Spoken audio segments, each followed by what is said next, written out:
Hi everyone, तर तुमचं माझ्या कुकिंग ब्लॉगिंगमध्ये सर्वांचं स्वागत आहे. तर आज आपण मस्तपैकी खारं वांगं कसं बनवायचं ते आपण बघणार आहोत.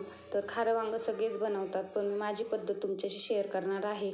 तर त्यासाठी मी इकडे फ्रेश असे वांगे व अर्धी वाटी शेंगदाणे आणि अर्धी वाटी खोबरं बारीक कापून घेतलेलं आहे आणि थोडीशी कोथिंबीर आणि 2 ते 3 तुकडे आल्याचे आणि 10 ते 15 पाकळ्या लसूण सोलून घेतलेला आहे.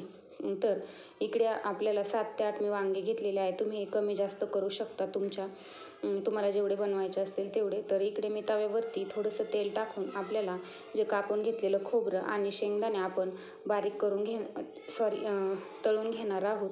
तर हे थोडेसे लाल रंगावर येईपर्यंत आपल्याला तळून घ्यायचं आहे. तर इकडं खोबरं आपलं लाल झालेलं आहे, थोडंसं लाल झालेलं आहे, जास्त करपू द्यायचं नाही. करपलं तर आपली वांग्याची भाजी कलरही बदलतो आणि खायला करपटही लागते. त्यामुळे इकडे थोडेसेच लाल करून आपल्याला हे व्यवस्थित भाजून घ्यायचं आहे.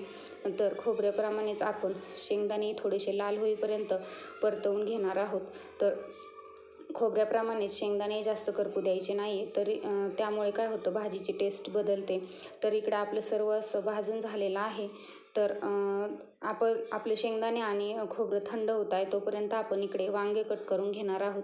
तर इकडे मी गावरान काटेरी वांगे घेतलेले आहेत. तुमच्याकडे जे अवेलेबल असतील ते तुम्ही घेऊ शकता. फक्त थोडेसे मिडियम साईजचे वांगे किंवा छोट्या साईजचे वांगे आपल्याला इकडे वापरायचे आहेत, म्हणजे भाजी आपली छान होते.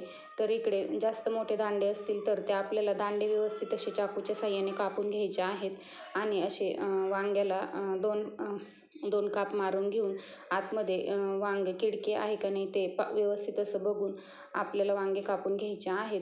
काप आपण त्यासाठीच मारतो की आतमध्ये जर किडकं वांगं असेल तर आपल्याला आधीच कळून जाते.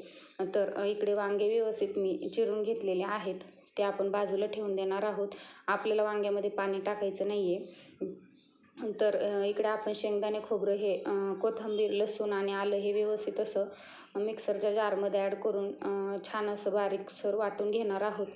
तर इकडे मी मिक्सरला लावून बारीक वाटून घेत आहे. तर इकडे मी पाण्याचा वापर केलेला नाही. तुमचं जर बारीक होत नसेल तर तुम्ही थोडेसे त्याच्यामध्ये पाणी ॲड केले तरी चालेल.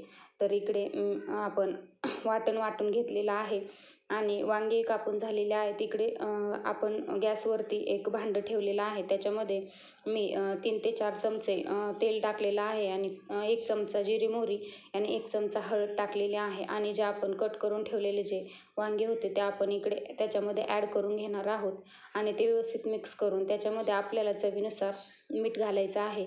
तर इकडं व्यवस्थित असं त्याला 2 मिनटं परतू द्यायचं आहे व त्यानंतर आपल्याला इकडं जो आपण वाटलेला जो मसाला होता तो आपण इकडे त्याच्यामध्ये ॲड करून घेणार आहोत.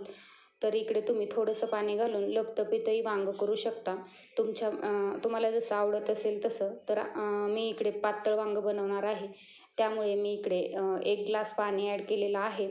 तर हे मी मिक्सरचा जार व्यवस्थित असा मसाल्याचा धुवून घेतलेला आहे. तरी मी इकडे अंदाजे ते एक ग्लास इतके पाणी मी त्याच्यामध्ये ॲड केलेलं आहे.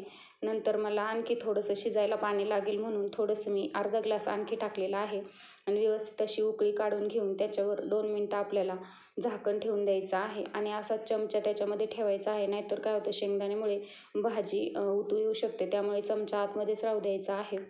तर इकडे व्यवस्थित असे 5-7 मिनटं आपले व्यवस्थित भाजी उकळून घेतलेली आहे आणि 5 ते 7 मिनटात आपलं वांगं व्यवस्थित असं शिजलेलं आहे. तर इकडे शेवटी आपल्याला त्याच्यावरती झाकण ठेवायचं नाही आहे, कारण जास्त वांगं शिजलं की ते टेस्टला चांगलं लागत नाही. तर इकडं आपलं वांगं व्यवस्थित असं मस्त रेडी झालेलं आहे.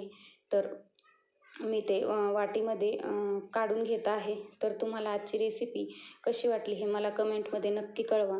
मी आज ती वांग्याची भाजी बाजरीच्या भाकरीबरोबर आणि गावरान कैरीच्या लोणच्याबरोबर सर्व केलेली आहे. तर तुम्हाला रेसिपी आवडली असेल तर एक लाईक, शेअर आणि चॅनलला सबस्क्राईब करा. भेटूया नवीन ब्लॉगमध्ये. बाय.